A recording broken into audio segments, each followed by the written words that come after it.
श्री स्वामी समर्थ. जय जय स्वामी समर्थ. नमस्कार मैत्रिणींनो, स्वागत आहे तुम्हा सर्वांचं पुन्हा एकदा माझ्या या नवीन व्हिडिओमध्ये. तर उद्या आहे मार्गशीर्ष महिन्यातील पौर्णिमा तिथी आणि ही या वर्षातील म्हणजे यंदाची सर्वात शेवटची पौर्णिमा तिथी असणार आहे. या दिवशी मार्गशीर्ष महिन्यामधील दुसरा गुरुवारसुद्धा आलेला आहे. अन्नपूर्णा जयंती आहे, त्यासोबतच दत्त जयंतीसुद्धा आहे.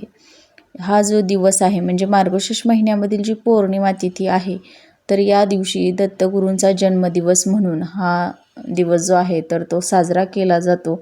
या दिवशी अनेक ठिकठिकाणी बघा दत्तगुरूंचा जन्मदिवस हा जो आहे दत्त जयंती म्हणून मोठ्या उत्साहात आनंदात साजरा केला जातो.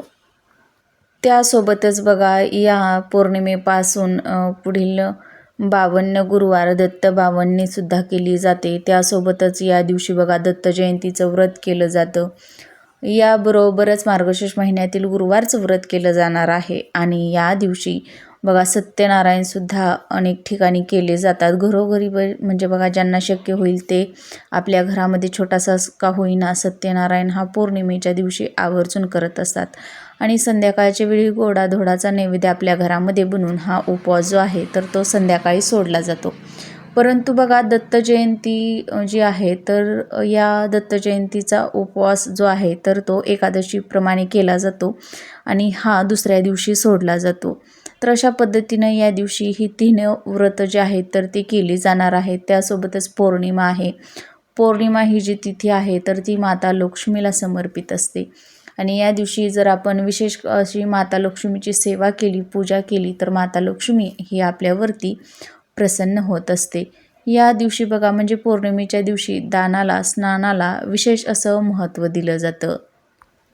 त्याचबरोबर असं म्हटलं जातं की या दिवशी जे दत्ततत्व आहे तर ते पृथ्वी तलावरती हजारो पटींनी कार्यरत असतं. म्हणजेच या लहरी ज्या आहेत तर त्या पृथ्वी तलावरती 1000 पटींनी कार्य करत असतात. आणि सात्विक लहरींमध्ये आपण जर काही उपाय केले, सेवा केल्या तर त्याचं फळ हे आपल्याला नक्कीच मिळणार आहे.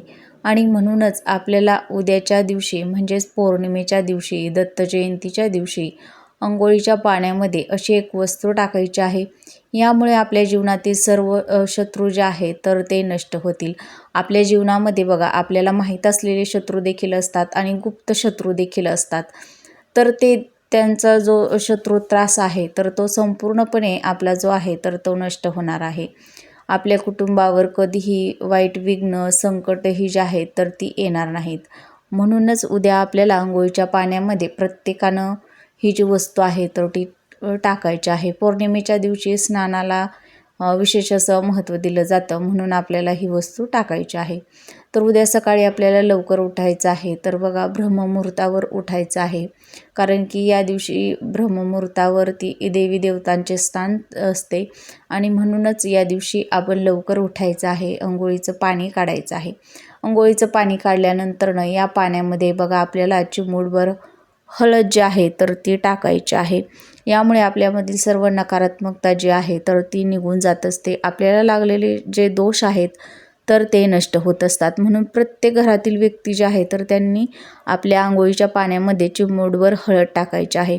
त्यासोबतच बघा या दिवशी आपल्याला कच्चं गाईचं दूध जे आहे तर ते सुद्धा 1 चमचाभर अंघोळीच्या पाण्यामध्ये टाकायचं आहे. किंवा गंगाजल तुमच्याकडे असेल तर गंगाजल 1 चमचाभर टाकायचं आहे. अशा ज्या वस्तू आहेत तर त्या वस्तूंपैकी कोणतीही एखादी वस्तू जर तुम्हाला तुमच्या अंघोळीच्या पाण्यामध्ये टाकणं शक्य झालं तर ती वस्तू तुम्हाला या अंघोळीच्या पाण्यामध्ये टाकायची आहे. त्यासोबतच तुम्हाला अगदीच काही मिळालं नाही टाकण्यासाठी या दिवशी तर तुम्ही फक्त 1 तुळशीपत्र जरी अंघोळीच्या पाण्यामध्ये टाकलं तरीही चालेल. आता बघा कच्चं दूध जे आहे तर ते का टाकायचं, तर बघा दत्तगुरूंचा जो फोटो आहे किंवा मूर्ती आहे तर त्यामध्ये आपल्याला 1 गाई आणि 4 कुत्रे हे जे आहेत तर ते दिसत असतात. 4 कुत्रे म्हणजे 4 वेद आहेत. आणि गाई आपल्या हिंदू धर्मामध्ये खूप महत्त्वाची मानली जाते. गाईची आपल्या हिंदू धर्मामध्ये विशेष असे सेवा किंवा पूजा ही जी आहे तर ती केली जाते. गाईमध्ये 33 कोटी देवी देवतांचा वास असतो असं म्हटलं जातं. आणि म्हणूनच गाईचं कच्चं दूध जे आहे तर ते आपल्याला आपल्या अंघोळीच्या पाण्यामध्ये टाकायचं आहे. यामुळे आपल्या कुंडलीतील शुक्र ग्रह जो आहे तर तो मजबूत होत असतो आणि ज्यावेळी आपल्या कुंडलीमधील शुक्र ग्रह मजबूत होतो त्यावेळी आपल्या प्रत्येक इच्छा मनोकामना ज्या आहेत तर त्या पूर्ण होत असतात. त्यासोबतच बघा या दिवशी दत्त जयंती आहे, त्यामुळं या दिवशी बघा उंबराच्या झाडाला खूप महत्त्व दिलं जातं.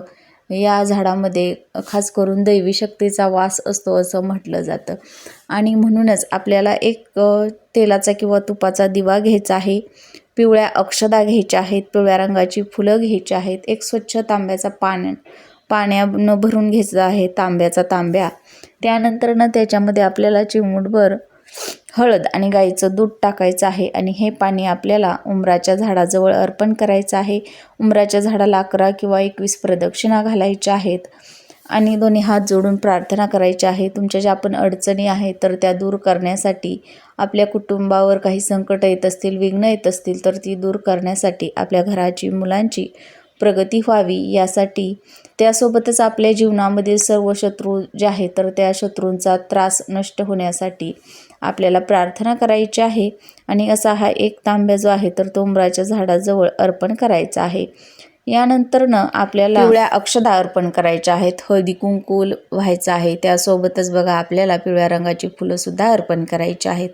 अशा पद्धतीने आपल्याला उंबराच्या झाडाची या दिवशी आवर्जून पूजा करायची आहे आणि न चुकता उद्या आपल्याला आंघोळीच्या पाण्यामध्ये हळद, गोमूत्र, गंगाजल आणि त्यासोबतच बघा आपल्या आंघोळीच्या पाण्यामध्ये एक तुळशीपत्र यापैकी एक कोणतीही जी वस्तू तुम्हाला भेटेल तर ती वस्तू तुम्हाला घरातील प्रत्येक व्यक्तीच्या आंघोळीच्या पाण्यामध्ये आवर्जून टाकायची आहे.